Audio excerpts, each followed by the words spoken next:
Hello, everyone. You're in the office with Joseph Skoda. Yes, the office should be on the beach, but I'm not actually on the beach right now. But I came back from Hawaii and I'm next month. So I like a lot of the tropical atmospheres. And many of you know I'm a Toastmaster, and I meet some interesting people all around the world. And I'm always looking for people who inspire others, who can motivate others, who maybe had ups and downs in their lives and overcome and living a good life right now. And today, well, actually, just a few days ago, I met our special guest today, Gayatri. And she's coming all the way from India, just outside of Mumbai. So, where exactly do you live, Gayatri? Namaste, Joseph. Namaste, because this is the greeting we have in India. I come from the land that gave to the world yoga and number zero. Yes, zero was founded in India by a scientist named Aryabhatta. So I come from the land of India, and this is the land of love, land of yoga. Mumbai is the land of Bollywood. 100 miles from Mumbai, there is this city called as Nasik. It is a combination of pilgrim city and wine city. People come here to party, people come here for pilgrimage.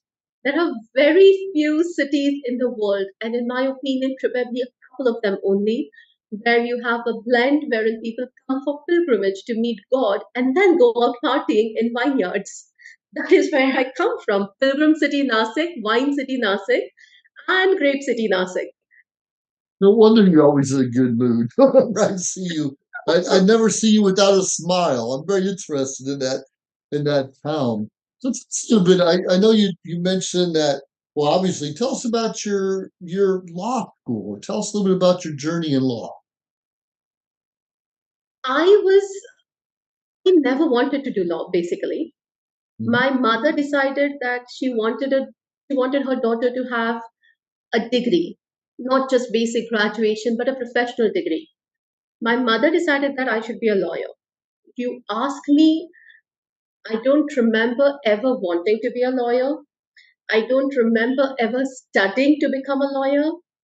I don't even remember attending college regularly to become a lawyer, but somehow I have a law degree. I cleared bar examination and I have the certificate to practice law here in India. In India, Indian parents have this supernatural power to ensure that if they want their kids to have a particular degree, their kids will get that degree. That is how I became a lawyer at the age of 22. I did my internship with National Human Rights Commission in New Delhi. New Delhi is the capital of India. After doing my internship there, I practiced under a criminal lawyer for some time, with civil lawyer for some time. I practiced law for about a year and a half, and I realized that happy people don't go to court. Only sad people go there. So I kind of took a break.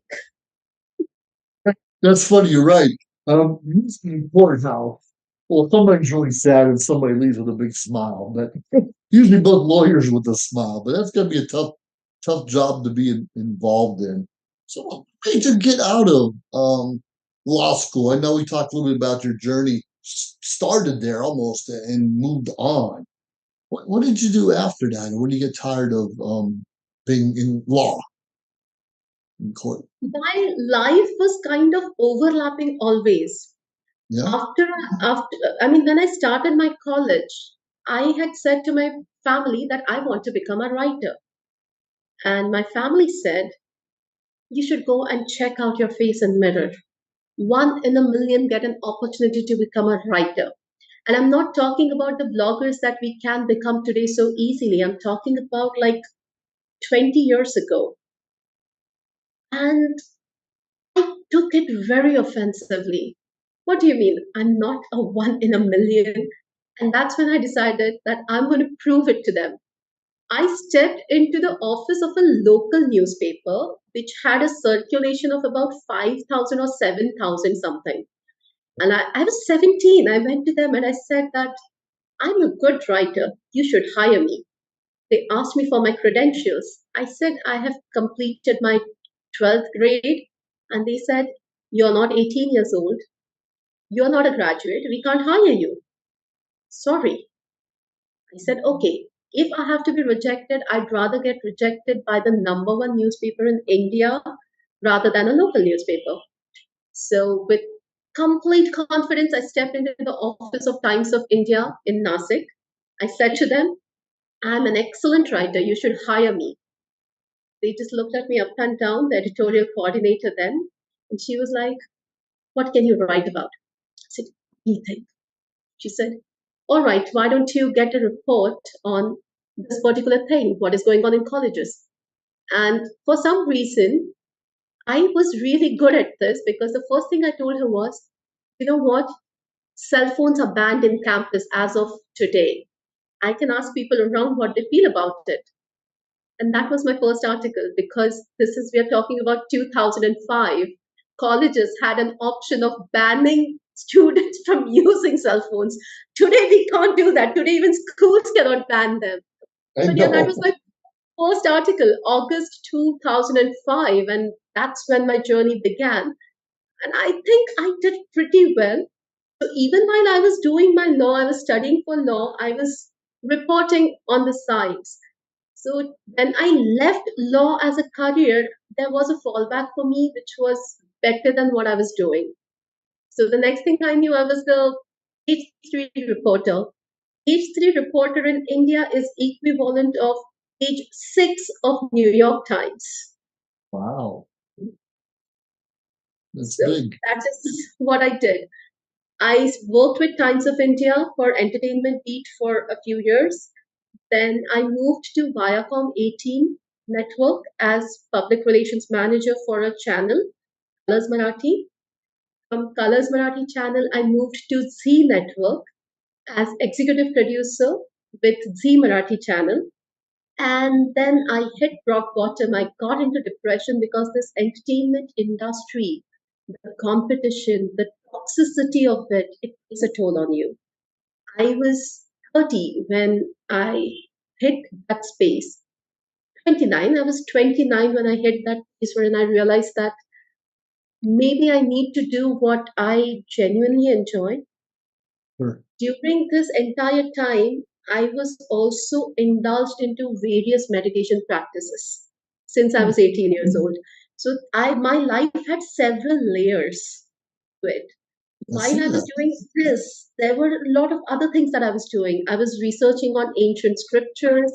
I was talking to the scientists working with Indian Space Agency. And all of it was a part of my research in the spiritual space, not in the science. And then I went on the spiritual journey. That was a Yeah. turning point. After that spiritual journey, Toastmasters happened. Wow. Toastmasters is where I actually managed to channelize all of my experience. Until then, it was all scattered. I was doing like 100 things. I was really good at all of those 100 things, but if you look at my portfolio, it has a lot of diversity, but something is missing, and that missing thing was channelizing it, using that one place wherein all of this experience can help me. And in Toastmasters, the international Toastmasters community, they were so good to me. Like we talk about the four core values: integrity, respect, service, excellence. These four things, I met Toastmasters who genuinely embodied these core values, and I got guidance, I got feedback, I was allowed to make mistakes, I was allowed to fall down and get up again. They ignored my vices. They helped me turn my vices into my strengths. They helped me become a better person. And today, when I'm sitting in front of you, Joseph, Yep. I'm telling you, had it not been for Toastmasters, I wouldn't have been sitting here in front of you so calm. After the spiritual journey, I had that calmness in me. I was glowing. But channelized, no. Toastmasters was a God sent gift for me. So this is the turning point for me, Toastmasters. That's Interesting you brought that up. A lot of people who have never been involved or even went to a club meeting, they know about it. Be a public speaker. It's like it's more about just public speaking. It's becoming better. It's not being afraid to fail because someone will pick you up and guide you and help you to the next level. And the next level may just be comfortable in your own relationship at home. Because we have a lot of people cannot even communicate with their spouse, let alone at the workplace. And that's very interesting how you brought that up. It helps you channel the different things that we already got going on. It's supposed to make us better at whatever we're doing out there. A little bit more about that journey you went on shortly after or during the Toastmasters time. Talk about that journey. Like I said, my last job was with Z Network. The whole Mhm. toxicity of the competitive entertainment industry, the jealousies, the Sure. dirty politics, the leg pulling, it got to me and I hit rock bottom. And I realized I was not liking the person I was becoming because deep down I was not that person. So I just left everything and I decided, and I literally put on my white robes. I took a staff in my hand and I left everything, my family, my friends, and everybody in the family was okay. She'll return in 15 days. Let her have her fun. I mean, half of them were laughing at me, and half of them were not sure what I was doing. And let me give you a glimpse of how I used to be dressed during that time. So, this is how I used to be dressed, Wow. and that is all I had. One set I used to wear, and one set was always in my bag. After this is one of the forests where forest of Amarkantak. It is a Yeah. wildlife safari as well. River Narmada originates in this particular place. And these are the kind of roads I walked on barefoot. And the bag that you see on my back, the backpacking bag, Mhm. that is all I had. Whatever I needed for my daily survival or anything, it used to be in that bag. That is all, whatever it was. Wow. And then sometimes we have to, I was not carrying debit card, I was not carrying credit card, I was not carrying any money. So whenever I used to be hungry, I used to go to the temples, sometimes churches, mosques. People used to be walking, and I would tell them that I'm hungry. Do you think you can feed me something from your home? And if they had one chapati or bread, they would give it to me. Sometimes they would give me a packet of biscuit. They would ask me for tea. And that is how God took care of me. I was short of nothing. And Wow. sometimes we had to cook for ourselves, but we did not have the gas system or anything. So we used to put three stones together. We used to gather all the wood around from the forest area, and we used to cook like this. And we used to have this kind of raw material. They used to give us oil, a couple of potatoes, Mhm. a fistful of lentils, a Apples. little bit of flour, and there used to be, let's say, three or four of us who are in the spiritual journey, the monks. Now, I was not a monk, but I was living life of a monk. So for that duration, I was considered as a monk. Sometimes God was more generous than you could expect. People would even let me stay in their houses, and these are the kids of that one village where I stayed in for some time. Wow. That journey was a very transforming space for me. Rishikesh is known as the yoga capital of world. I spent a lot of time in Rishikesh learning various meditation techniques, right from Shakti Sanchalan, Chakra meditation, Mhm. Sufi meditation, Buddhist meditations, whatever, like under the sky, any kind of meditation, I learned it there. And of course, how can we miss out on the Beatles ashram that we have in Rishikesh? It was a fabulous experience on the banks of River Ganga, and I learned a lot over there. The reason why these journeys become so important is that we say that our body is made out of five elements: earth, fire, wind, water, and ether. Today, we are living in the times where even in our own houses, we walk with the chappals on. The footwear is on. We are wearing some slippers or something we have on our feet. Sure. How many times, Joseph, does your feet really touch the ground? Rarely, rarely, not that often. So, our body is made out of five Mhm. elements, and we are not even connecting with one element which is easiest to connect. Wow. During Pinpoint. this journey, I connected with the earth element and I realized that earth element was connected with, I mean, this is something I do with my clients when they are going through, they are on the verge of depression because we are on the verge of depression when we are hopeless. We don't Sure. think there is anything in our life to do. Our foundation is shaken and we have no motivation to do anything. That connection with Mother Earth, that direct connection, constantly being in touch with her, it kind of activated my root chakra, which was almost gone. And then something happened, and I felt that motivation, but there still needed a lot of things to happen. The second element we talk about is water. Water is another element that we are made of. Now, that is one element that we are not really away from because you drink water every day, I drink water every day, we Yeah. bathe every day. So water is one element which always stays with us. I'm drinking it from the Toastmaster's bottle. Hey, So man. water is one element that we are not depriving ourselves of. That was taken care of. Therefore, I never lost that joy. Hmm. Sometimes people lose the ability to enjoy things around them. Sure. Like everything is best, and they still say that everything is as I want, but I'm not feeling that joy that I should feel.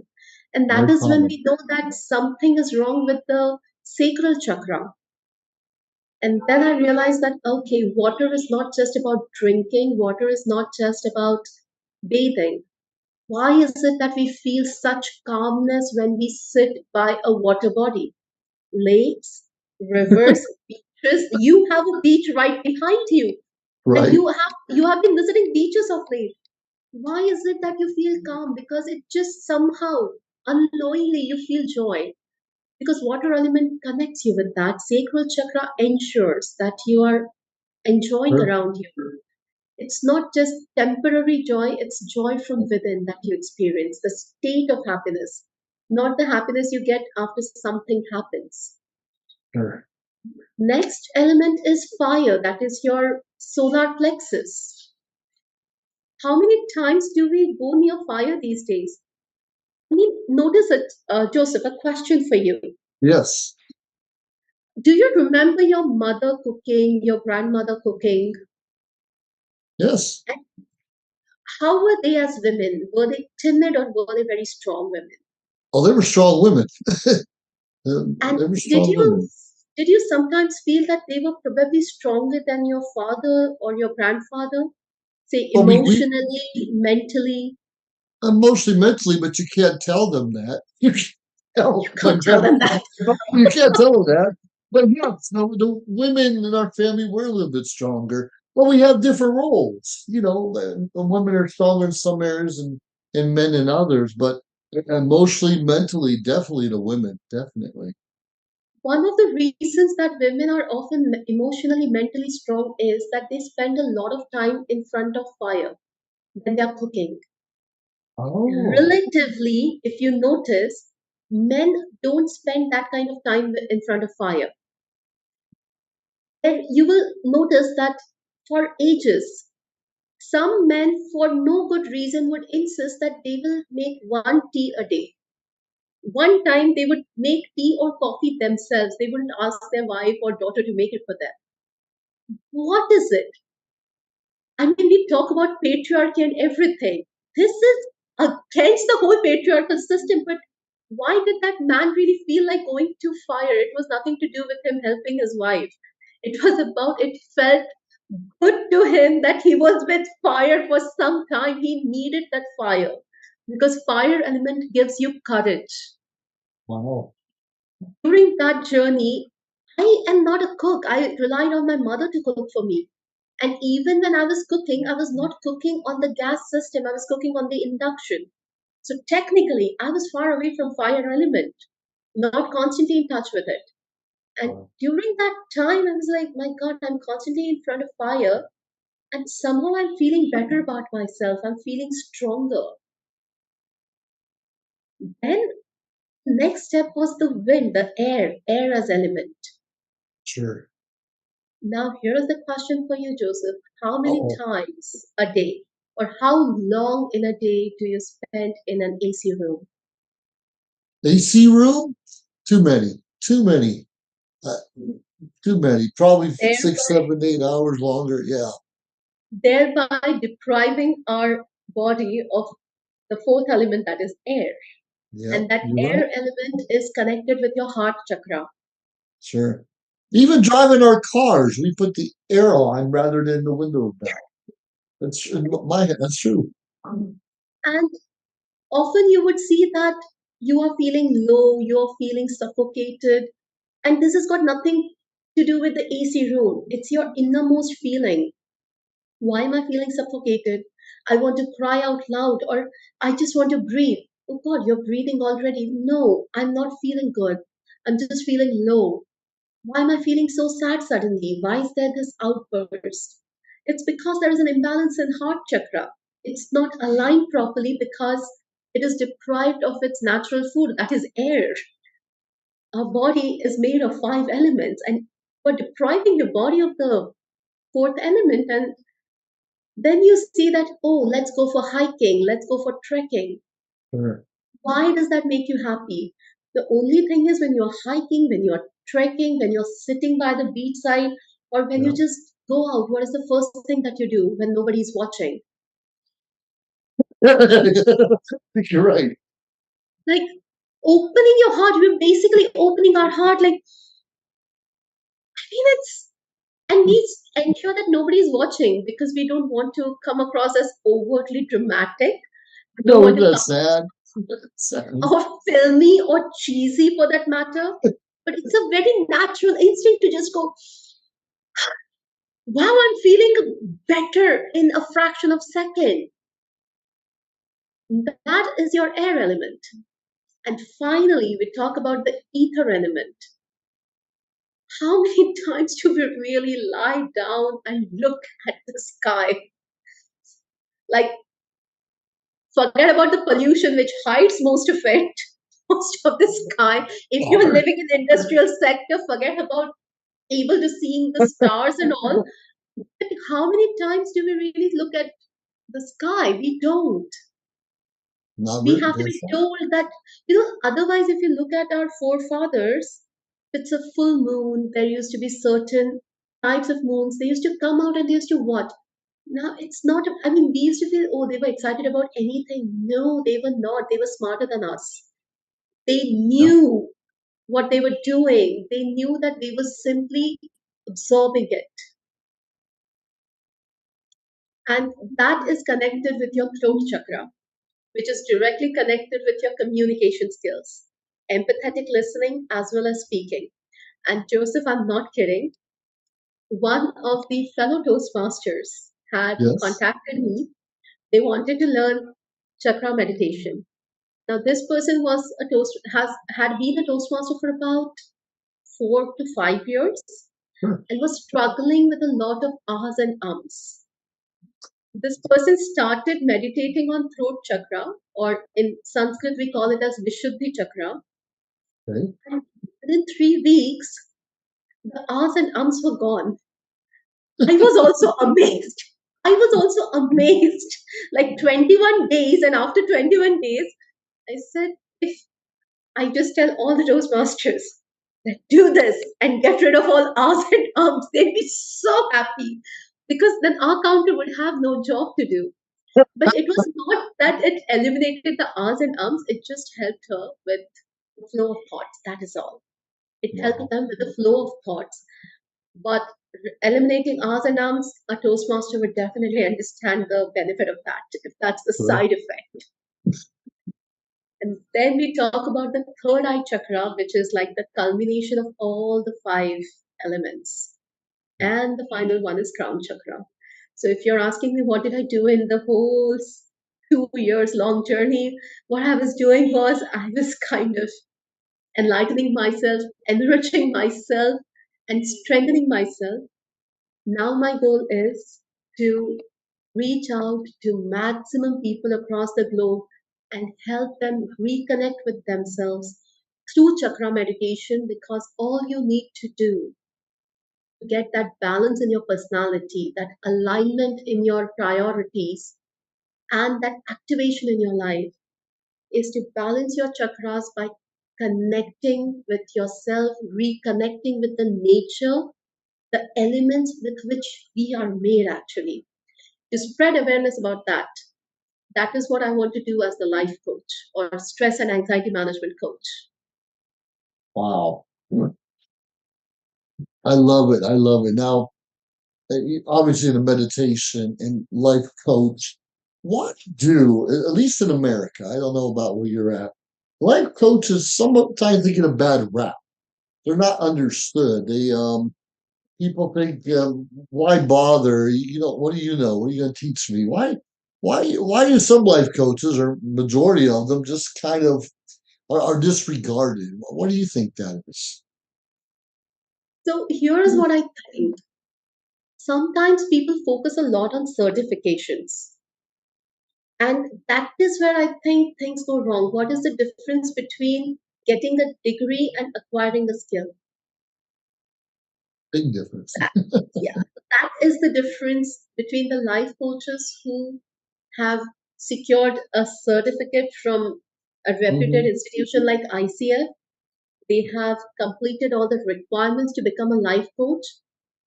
But the major thing is, do they have the temperament for the life coaching? Do they have what it takes to be the life coach? Meaning, do they have that kind of experience? Do they have, I wouldn't say mindset or mind frame, I would use the word, is that the purpose of their life? Because ultimately, you need to have purpose. Is that just a money making or a business strategy for them, or is it the purpose of their life to be able to connect with people and talk about it? Are you into astrology, Joseph? Yes. I'm not so much. I'm a Taurus. Okay, so now I'm going to explain you a little bit about astrological Okay. aspect of it. Okay. I mean, Okay. why I'm giving example of astrology is that it is a proper metaphor to explain the life coaching.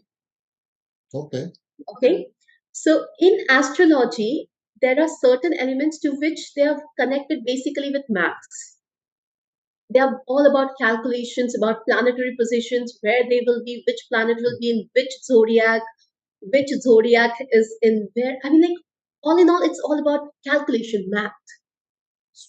Now, there was this astrologer. He was very reputed, very knowledgeable, very intuitive. Okay. He had a good reputation, and it was his family business. So he basically decided that, okay, my son has to do the same. So he ensured that his son had learned every aspect about astrology. Now, his son sat, there was an astrological spread in front of him, and he was supposed to predict what had happened. A boy had gifted a girl something. According to the calculations, it was round in shape. According to calculations, it was big in size or something. And this fellow decided that what is circular in shape and big in size? Oh, wheel. He gifted her a wheel. And that astrologer understood that merely knowing calculations and merely knowing the theory cannot make you an astrologer. Intuition. Intuition is the thing. And just because it's a gift given to a girl by a boy, it cannot be a be an earring or a ring or a necklace or a bangle necessarily. That gift was basically he had gifted her a plate which was engraved in a few things. Likewise, in life coaching, you may get your theory right, but how are you going to get the intuition? How are you going to get the connection? How are you going to know whether the person is lying to you? Because when you have a person sitting in front of you, as the life coach, I ask them, do you have a problem? They said, no, no problem. I have to just look at their face, and with all the meditation practices I have learned, I have to Correct. look straight into their eyes. I have to connect with their soul, and I have to just tell them that, okay, this is your problem. Whenever you're ready to talk, let's talk. That's not. So, life coaching, I think people lose reputation because they know that theory well. But I think before becoming a life coach, you have to go through certain experiences yourself. Sure. I need to know how it feels to have my heart broken. I need to know how a betrayal feels. I need to know how it feels when somebody very dear to you has humiliated you and you have to forgive that person. Before I tell that person, you know what? There is no point in complaining. There is no point in whining. You just have to move on. That is theory. Process of that acceptance, process of that acknowledgement, process of that moving on. Life coach is expected to help over there. Often life coaches miss out on that. They simply tell what is expected. They are not themselves aware about the process, so they can't explain it. That's true. I'm a life coach also, and I don't have a degree or license in it, but I'm involved. I work with veterans a lot, and a lot of them leave the military to the civilian world, and they lose their purpose. They no longer have an identity. They don't know where they fit in, and that's what my focus on.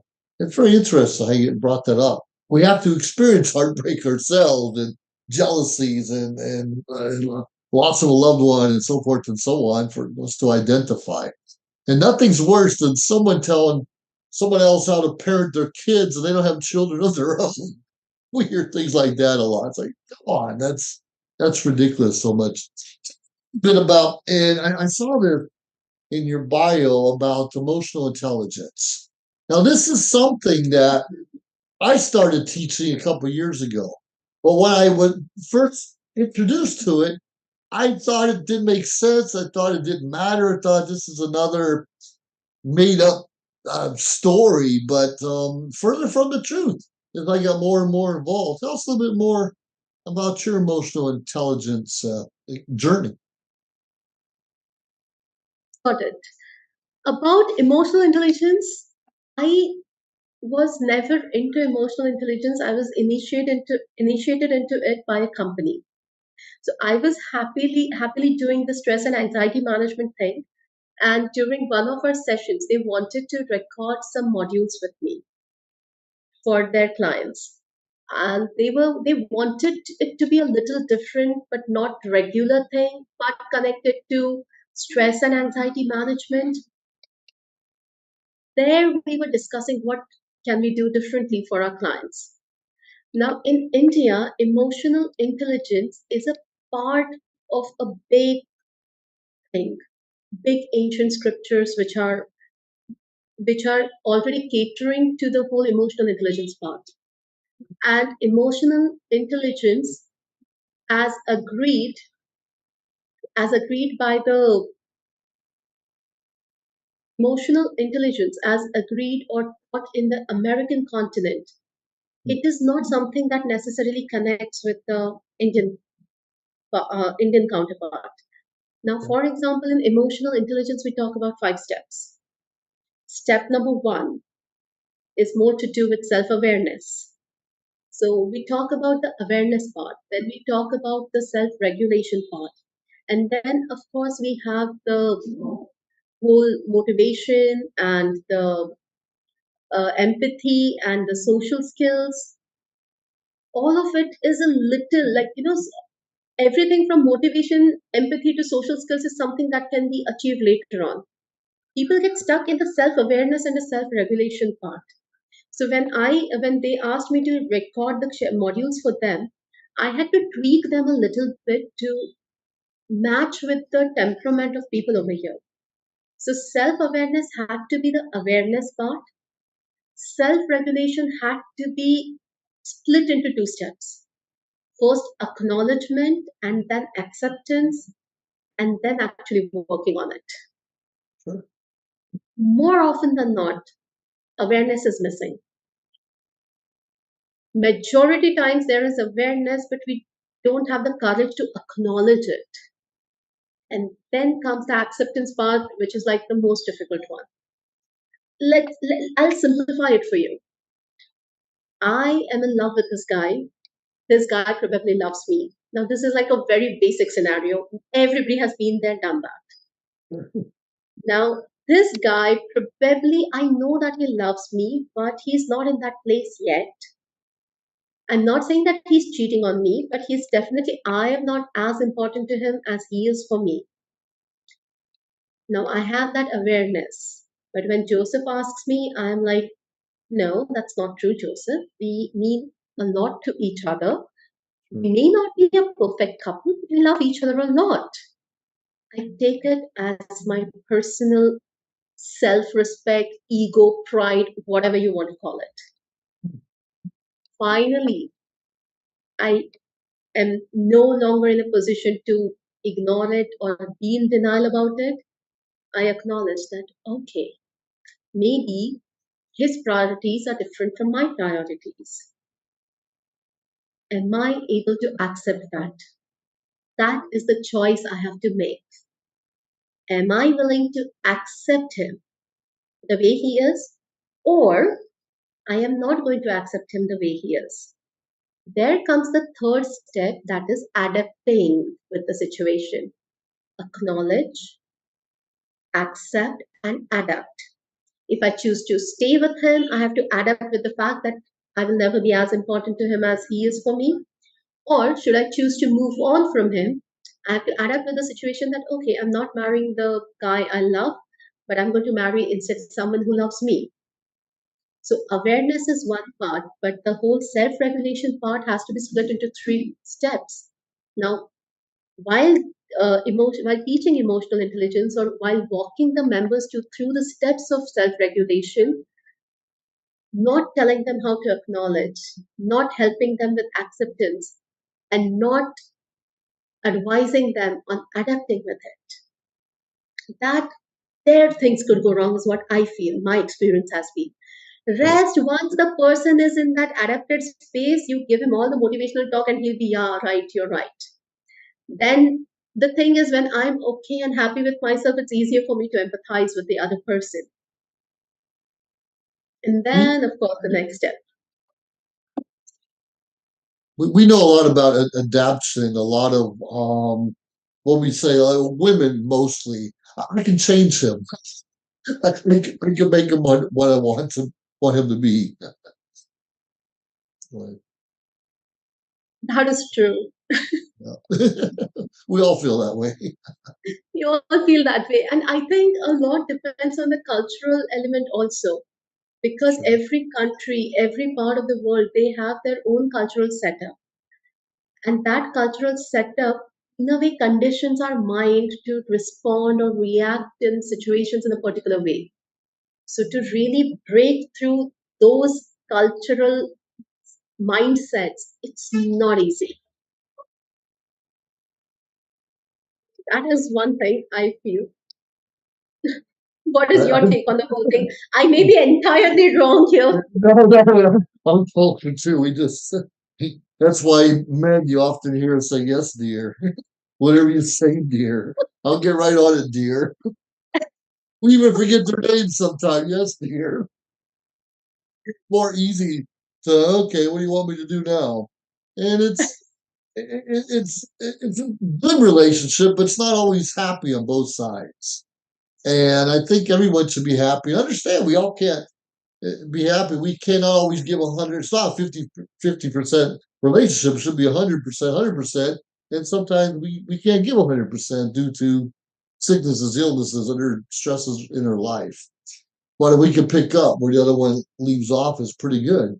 And the best couples, I think, finish each other's sentences. Well, that might not always be good, but when they're very compatible, you can just tell. And other people are struggling to keep on that facade for the rest of the world to see. That's pretty interesting how you talk about that, our emotional intelligence and the cultural differences that we have. Yeah. So, anyways, you gave us some great insight about your life. You talked a little bit about law. It wasn't really what you wanted to do, and I love how you say if our parents want us to do it.